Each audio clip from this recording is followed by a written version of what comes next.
Welcome back to Bordeaux, welcome back to a beautiful summer day where the sun is really shining and it's 35 degrees outside, and 2010 vintage is really commencing well. However, it's still too early to predict anything, so let's focus on what's on the market already.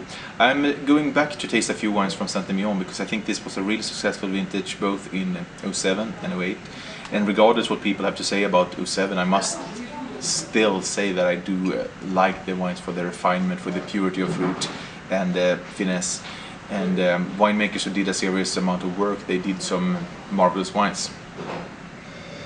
This is a Saint-Emilion which comes from the Corbin sector of Saint-Emilion, which is rather closer to the Pomerol border, where you do have more characteristics or similarities with Pomerol in terms of the quite gravelly clay soils. And Grand Corbin is normally a wine with a fairly high proportion of Cabernet Franc in it, about a third normally, which always adds complexity and structure in my mind.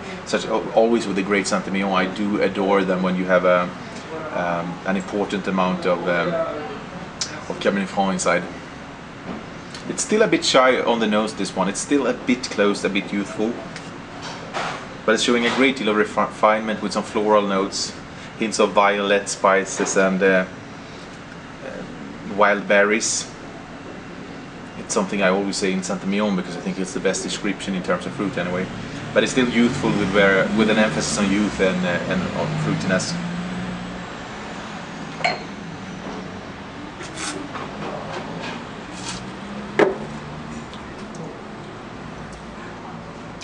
Palate is still a bit, I would also call it youthful. I mean, there's plenty of fruit there.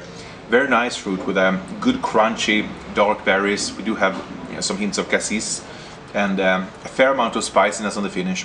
I already think that the oak is sucked up by the wine. I mean, it's already well melted in there. There's tannins present, but I think they're quite fine. They could need another 2 years to soften or something. But a well-balanced Saint-Emilion with a great potential. I mean, we don't need to talk about 25 years of aging, but I think to drink this between 2013 and 2018 somewhere, it should really develop a fair amount of complexity. So a stylish, well built in a quite classical manner. Grand Corbin 2007.